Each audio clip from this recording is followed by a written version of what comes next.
إذاعة إرنا تأتيكم برامجنا في أيام الاثنين والأربعاء والجمعة من كل أسبوع على نفس هذا التوقيت على الموجة القصيرة بطول 25 مترا.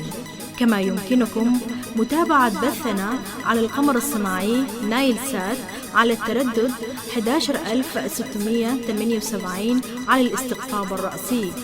إذاعة إرنا الدولية إذاعة إريترية مستقلة يشرف عليها صحفيون إريتريون مستقلون، ويأتيكم بثها من باريس. مستمعي الكرام، طبتم وطابت أوقاتكم أينما كنتم وحيثما يوصلكم بثنا لهذا اليوم الأربعاء الموافق 28 من فبراير عام 2024. كالمعتاد دائما وأبدا مستمعي الكرام، نبتدئ البرنامج العربي بنشرة الأخبار. بعد ذلك تتابعون حلقة جديدة من برنامجكم الأسبوعي متابعات مع الزميل أحمد شريف، وفيها يقدم لكم الجزء الثاني من تسليط الضوء على كتاب جبهة التحرير الإريترية انتصار البداية وانكسار النهاية للمناضل محمد عثمان إزاز. وفي حلقة اليوم مستمعي الكرام ومستمعات الكريمات، يستعرض لكم الزميل أحمد تفاصيل العملية التي قام بها المناضل محمد عثمان إزاز ورفاقه للاستيلاء على خزانة بنك أغردات. وقتا طيبا نرجوه لكم مستمعي الكرام مع متابعة فقرات برامجنا لهذا اليوم.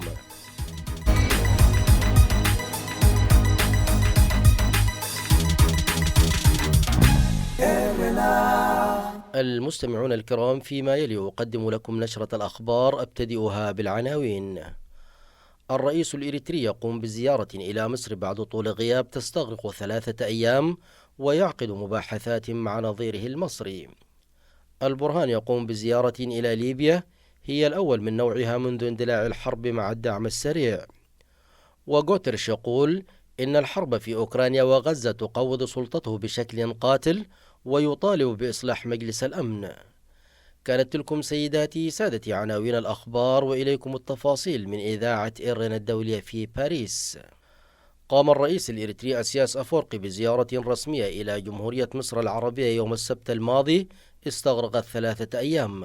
ووفق ما ذكرت وسائل الإعلام المصرية، فإن الرئيسين عقدا مباحثات ثنائية تناولت التطورات الأخيرة في منطقة البحر الأحمر، كما ركزت المباحثات في أزمة القرن الإفريقي بين أثيوبيا والصومال بعد توقيع مذكرة التفاهم بين أثيوبيا وإقليم أرض الصومال في مطلع يناير الماضي. واتفق الجانبان على ضرورة احترام سيادة الصومال وسلامة أراضيه، كما تطرق الجانبان إلى الصراع الدائري في السودان.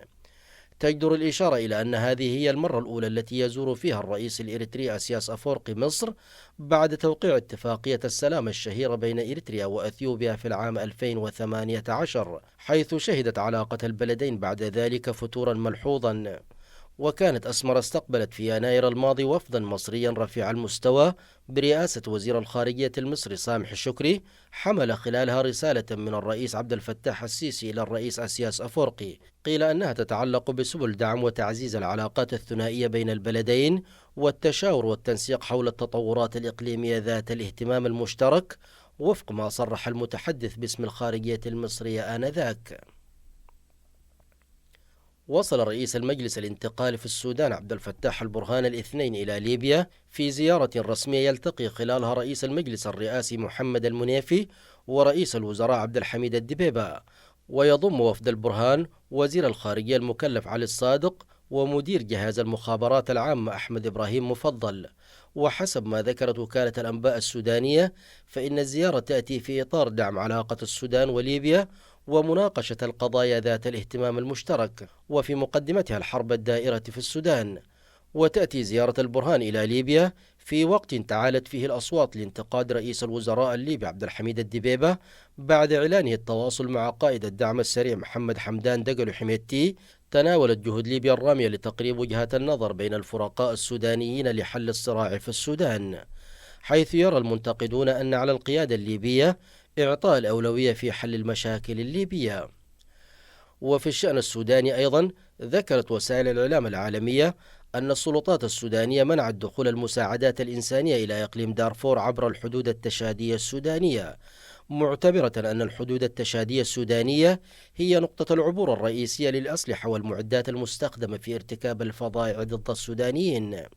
وتسيطر قوات الدعم السريع على معظم ولايات إقليم دارفور، واتهمت بارتكاب جرائم ضد الإنسانية في الإقليم أدت إلى تشريد ونزوح الملايين إلى الحدود التشادية، ويعيشون أوضاعا مأساوية بسبب نقص المساعدات الضرورية. عبر الأمين العام للأمم المتحدة أنطونيو غوتريش الاثنين عن أسفه لعدم تعامل مجلس الأمن الدولي بشكل مناسب مع الصراع بين إسرائيل وحركة حماس في قطاع غزة والغزو الروسي لأوكرانيا، وقال إن هذا قوض سلطة المجلس ربما على نحو قاتل. وقال في افتتاح اجتماعات مجلس حقوق الإنسان التابع للأمم المتحدة في جنيف الاثنين الماضي إن مجلس الأمن يجد نفسه في كثير من الأحيان في طريق مسدود وغير قادر على التصرف فيما يتعلق بقضايا السلام والأمن الأكثر أهمية في عصرنا. وأضاف أن افتقار المجلس إلى الوحدة فيما يخص الغزو الروسي لأوكرانيا والعمليات العسكرية الإسرائيلية في غزة قوضت سلطته بشدة وربما بشكل قاتل. وقال إن مجلس الأمن بحاجة إلى إصلاح جدي لتركيبته وأساليب عمله. وحذر غوتريش من أن أي هجوم إسرائيلي شامل على مدينة رفح لن يكون مرعبا لأكثر من 1,000,000 مدني فلسطيني فحسب، بل سيدق المسمار الأخير في نعش برامج المساعدات الأممية. وأضاف أن هجوم 7 أكتوبر ليس مبررا للعقاب الجماعي في القطاع. وكانت الولايات المتحدة الأمريكية استخدمت الأسبوع الماضي حق النقض الفيتو ضد مشروع قرار جزائري يدعو لوقف فوري لإطلاق النار في قطاع غزة. الجدير بالذكر أن هذه هي المرة الثالثة التي تستخدم فيها واشنطن حق النقض ضد مشروع قرارات مجلس الأمن لوقف الهجمات الإسرائيلية على قطاع غزة منذ 7 أكتوبر الماضي. هذا ويتكدس نحو 1,500,000 من سكان غزة في خيام وملاجئ مؤقتة بمدينة رفح على الحدود مع مصر، ونزح معظمهم من منازلهم الواقعة شمالا هربا من الهجوم الإسرائيلي. بهذا أصل إياكم مستمعي الكرام إلى ختام النشرة الإخبارية لهذا اليوم، وقتا طيبا أرجوه لكم مع متابعة بقية فقرات برامجنا. راديو إيرنا.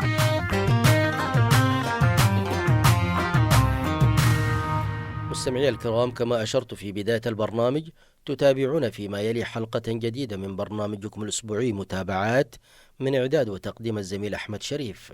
وفي حلقة اليوم مستمعي الكرام ومستمعات الكريمات تتابعون تفاصيل عملية الاستيلاء على خزانة بنك غردات ضمن الجزء الثاني من حلقات إضاءات على مذكرة المناضل محمد عثمان إزاز جبهة التحرير الإريترية انتصار البداية وانكسار النهاية، على أن نستكمل وإياكم الجزء الثالث والأخير في حلقة البرنامج القادمة بمشيئة الله. نتابع سويا. إذاعة إيرينا، صوت مستقل لإريتريا. بسم الله الرحمن الرحيم. المستمعون الأعزاء، السلام عليكم ورحمة الله وبركاته. أسعد الله أوقاتكم بكل خير. أهلا ومرحبا بكم في إذاعة إيرينا الدولية من باريس، وحلقة جديدة في برنامج متابعات. ولا نزال معكم سيداتي آنساتي سادتي نتابع ما اختطه المناضل محمد عثمان إزاز في مذكراته، والتي جاءت تحت عنوان جبهة التحرير الإريترية انتصار البداية وانتكاسة النهاية. حقيقة الكتاب فيه كم هائل من المعلومات كما نوهت في الحلقة السابقة، وهذه هي الحلقة الثانية، وإن كان لم يخرج من المعهود، يعني بدايات الكفاح والرعيل الأول وجملة من المعلومات التي دائما ترد في كثير من الكتب السياسية الإريترية. لكن ما رأيت فيه، وأنا إن شاء الله سأرصد ما لم يتناوله كثير من الكتاب لتسليط الضوء على ما ذكر، وأعتقد هو لأول مرة. في الفصل الثامن يقول الأستاذ المناضل محمد عثمان إزاز، يتحدث عن عملية البرق الخاطف، السطو على بنك غردات، منفذو العملية العسكرية، جمع المعلومات لتنفيذ العملية، قصة السطو الكاملة، والمواقف والمخاطر في طريق التنفيذ للعملية. وقد ورد ذلك في الصفحة 81. تعميما للفائدة يسرني أن أستعرض ما كتبه السيد إزاز في مذكراته.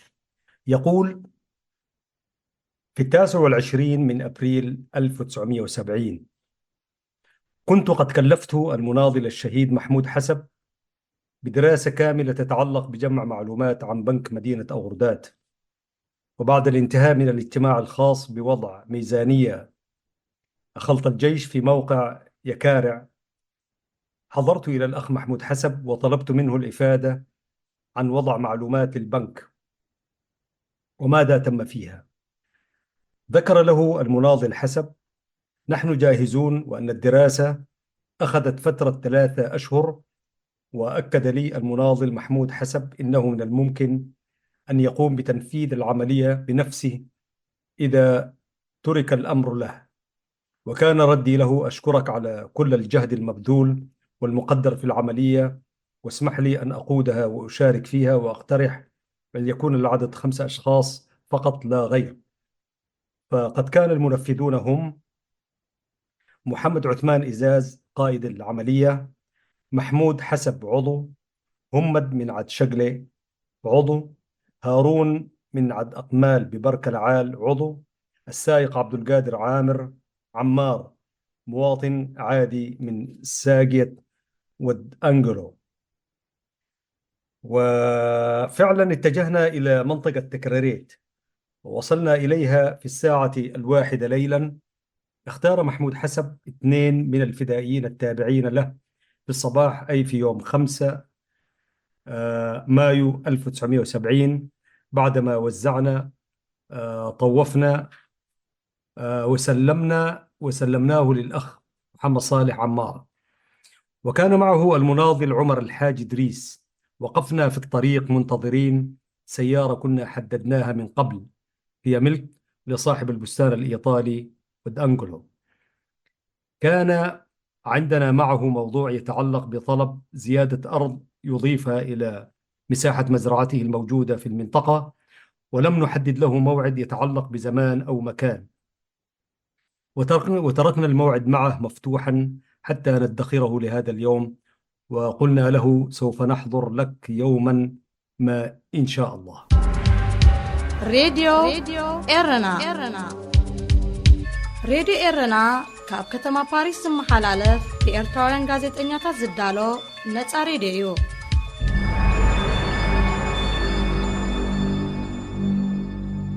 جاء اليوم الموعود الذي انتظرناه طويلا، وفعلا وصل الإيطالي ودأنجلو برفقة والدته مستغلا سيارته الخاصة فولكسواغن.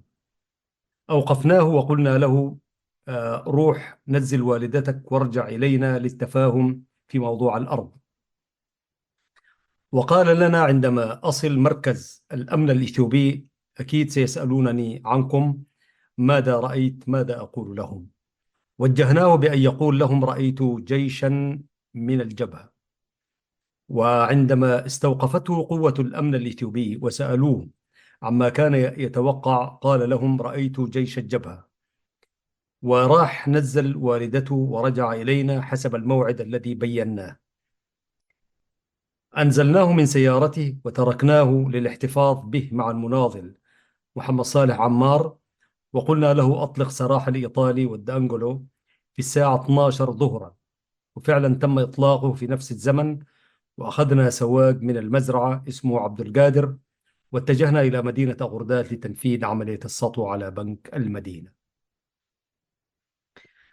ونحن في طريقنا إلى المدينة كنا نشاهد جمال طبيعة بلادنا الحبيبة وأشجار الدوم التي تحاكي قامات مناظرين الأشاوس، وغابات بركة الكثيفة التي تغطينا وتحمينا من غارات الطيران، وشذا السواقي الحاني الذي يعطر نفوسنا ويساعدنا في إخفاء رائحة البارود الذي نخفيه تحت ملابسنا، ولا ندري ما يخفيه لنا القدر.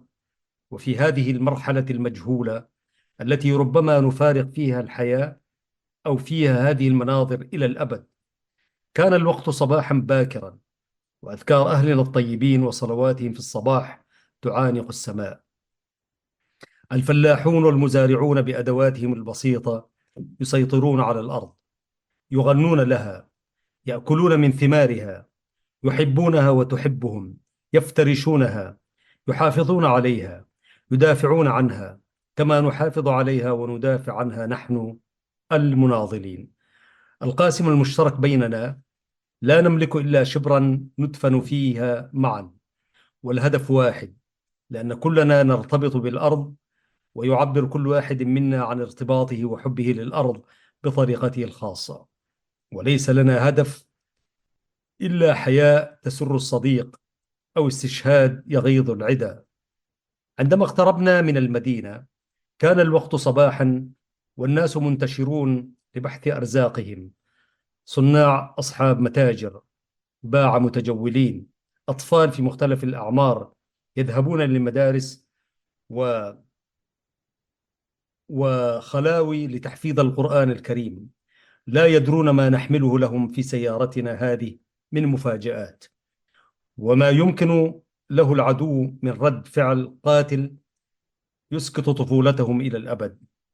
في الحالتين، سواء حققت عمليتنا هذه النجاح أم الفشل، بينما أنا غارق في أحلام اليقظة التي تعكس مخاوفي المشروعة على شعبي وثورتي، فوجئت أنا والمناضلين معي بتعطل مفاجئ في إطار السيارة. هذه إذاعة إرنا.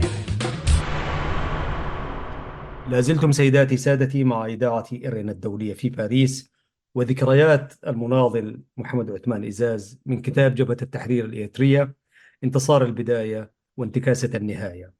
في الصفحة 82 يتحدث عن السطو على بنك مدينة أغرداد، أو أخذ المال من ذلك البنك.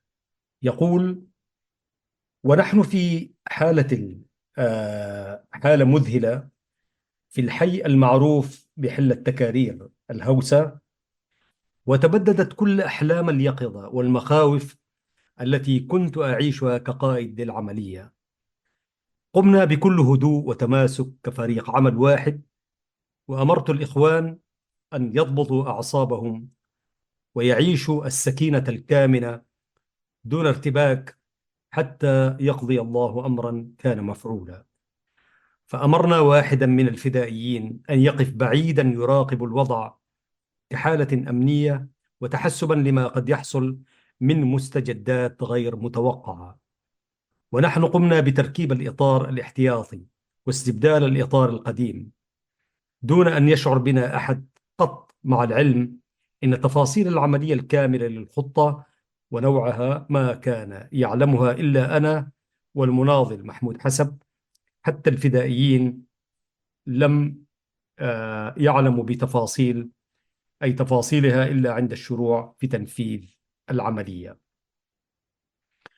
وواصلنا السير في الطريق مرورا بسوق الخضار، متجهين إلى الشارع العام لمدينة أغرداد، قاصدين بناية البنك هدف العملية. وكنا نكحل عيوننا بالحركة العامة للناس في المدينة، وأراجع كل الخرائط والمواقع الموجودة في تفاصيل معلومات الخطة التي جمعناها من خلال خلايانا في الداخل لمدة 3 أشهر. وأشيد بهذا الخصوص بجهود الأستاذ المناضل نور الدين محمد عبد الله، أحد أعضاء الخلايا الذين خدمونا في المعلومات وتفاصيل الخطة التي كنت أقوم بدراستها وأطابقها بشكل سريع مع الواقع الفعلي لمشاهداتي. وكلما وجدت معلوماتها دقيقة كما كانت مرسومة لنا في الخطة، تزداد عزيمتي لتحقيق الهدف، وتتكامل عندي الرؤى والأدوات لنجاح العملية في ذاكرتي، وأحس بتفان لبطولاتنا وثبات جنودنا، كما أرى تفاعل وصبر زملائي الفدائيين الذين يذهبون إلى رحلة يقدمون فيها أرواحهم ليرموا بها في معارك العدا دون خوف أو تردد، ومع ذلك لا يخافون، لا يتذمرون، لا يقلقون، منضبطين، لا يعصون الأوامر، كأنهم معصومون ومخلوقون لهذه الحياة، حياة الفداء والاستشهاد. وعندما اقتربت من مكان الهدف، وضحت للفدائيين طبيعة العملية، وهي السطو على بنك مدينة أغرداد، وأن العملية سوف لا تتجاوز بكل حال من الأحوال في زمنها الدقيقة الواحدة، لأن المنطقة عسكرية وفيها تواجد كبير للجيش الإثيوبي والأمن. وهذا ما اقترحته على المناضل محمود حسب، أن تكون العملية خاطفة في طبيعتها، قليلة في عدد أفرادها، محدودة في زمنها، لا تتجاوز الدقيقة.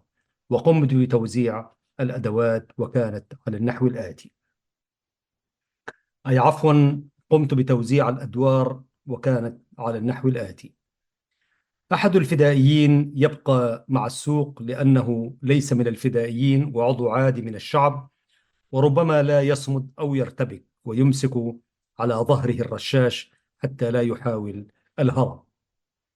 المناضلان محمد عثمان إزاز ومحمود حسب، والفدائي الثاني نقوم بمباغتة ومهاجمة البنك وكل خريطة المبنى ومدخله ومخرجه ومحتوياته من أفراد وخزائن وأثاث كانت معلومة لدينا تماما، ووجدناها دقيقة تماما كما صورت ورصدت لنا في معلومات وتفاصيل الخطة. إذاعة إرينا، صوت مستقل لإريتريا. وفي ساعة الصفر عندما وصلنا مبنى البنك، أخرج الفدائي الأول رشاشة وصوبه على ظهر السائق إيذانا ببدء العملية. قمت أنا والمناضل محمود والفدائي الآخر مندفعين بسرعة البرق داخل المبنى، وأشهرنا رشاشاتنا وقلنا لهم الكل يرفع يده ويترك ما عنده من عمل ويتوجه إلى الحائط، وإلا سيلقى حتفه سريعا. دخلنا غرفة المدير الذي تتواجد عنده الخزينة المركزية، واستلمنا منه المفتاح، وأخذنا كل ما وجدناه في الخزينة، مبلغ 47,000 دولار إثيوبي. 47,000 دولار إثيوبي. ثم قطعنا كل أسلاك التليفون حتى لا يكون أي اتصال ويداهمنا جيش العدو داخل البنك، وخرجنا من البنك بسرعة فائقة وركبنا السيارة التي جئنا بها وكانت في انتظارنا خارج البنك. انطلقنا باتجاه خوربركة مسرعين، والحمد لله الطريق كان سالكا وغير مزدحم بالمارة، ولم يقع أي حادث تجاه الشعب والفدائيين كما كنا نتوقع. تركنا السيارة في ضفاف نهر بركة ودخلنا بستان إسماعيل دويدة، عمنا إسماعيل رحمة الله عليه، وأخذنا حمارا أبيض اللون حملنا فيه كيس النقود مع السواق عبد القادر. وواصلنا السير، وعندما وصلنا منطقة كتج تحركت طائرات عمودية هليكوبتر وطائرات مقاتلة ورب ضارة نافعة، إن جيشا كبيرا من أطواف جيش التحرير كان منتشرا في المنطقة من تكراريت إلى قارعوبل قريب من إنقرني، وتم توجيهها من قبل أعضاء القيادة طرف الصراع، وهم صالح حيوتي وآدم صالح شيدلي، ليثبتوا فشل وعجز رئيس الجهاز المالي من ناحية، أي من ناحية عملية، كما كان مرسوما ومبرمجا من قبلهم مسبقا لإحراجنا أمام قواعدنا العسكرية. وعندما تحرك الجيش الإثيوبي برا وجوا لاستطلاع الوضع، وجد كل هذه المنطقة تنتشر في هذه البقعة الفسيحة، أي وجد كل هذه الأطواف تنتشر في تلك البقعة الفسيحة، وأعتقد أنها تنتشر لرد فعل عسكري محتسب مقابل هذه العملية، وأن أي تحرك للجيش الإثيوبي لمحاولة إفشال هذه العملية ستقابل برد فعل عنيف مساو له في القوة ومضاد له في الاتجاه من قبل جيش الثورة الإريتري المنتشر حول المدينة، على حسب موعدي مع الجنود لاستلام مصاريفهم في 10 مايو 1970. حضروا بالفعل في نفس الموعد، وسلمتهم مصاريف 3 أشهر لكل الوحدات والأجهزة التي توافدت من قريب وبعيد. هذه إذاعة إرينا. عزيزي المستمع وعزيزتي المستمعة، يواصل السيد إزاز في مذكراته ويقول: وبعدها اتجهت إلى منطقة كالنتيباي، حيث كان مقررا عقد اجتماع القيادة العامة، حيث ذهلوا الإخوان طرف الصراع، أما باقي الإخوان في القيادة صاروا يهنئونني بنجاح العملية من حيث جلب المال وسلامة أفراد العملية، وعكسها صورة إيجابية لبطولة وشجاعة الفدائي الإريتري وتدريبه وإعداده الجيد من الناحية العسكرية، كما أضافت بعدا إعلاميا وسياسيا للقضية الإريترية لتناولها من قبل الإعلام العالمي والمحلي كحدث كبير في زمانه ملأ الدنيا وشغل الناس. وبفضل وعون من الله لم يحصل أي مكروه أو فقدان لكل أفراد العملية، كما يكون لكل عملية فدائية ضحاياها من جرحى وشهداء. وكانت معنويات الجنود عالية جدا، أدى كل واحد منهم دوره بشكل بطولي كما يتطلب الواقع، دون انحراف من الخطة المرسومة، ودون خوف أو تردد أو انتكاسة من تطبيق التوجيهات كما يجب أن تنفذ. وإن كانت هنالك من موقف يسجل في هذه العملية من ناحية المواقف المحرجة بعد حادث إطار السيارة، هو موقف طريق حصل معي لأول مرة في تاريخي النضالي، وهو عندما كنت أجمع الفلوس من الخزينة تركت نظارتي السوداء داخل خزانة البنك، وأن وجود هذه النظارة داخل الخزانة أثارت مخاوف وشكوك السلطات العسكرية، واعتبروها جسما ملغوما ترك بشكل مقصود، أي ترك فتركوها في موضعها دون أن يقترب منها أحد، حتى جلبوا خبيرا للمتفجرات من العاصمة أسمرة للتأكد منها، وبذلك أصبحت لهم مصدر قلق وإرباك وإزعاج لموظفي البنك والسلطات الإثيوبية في مدينة أغردات.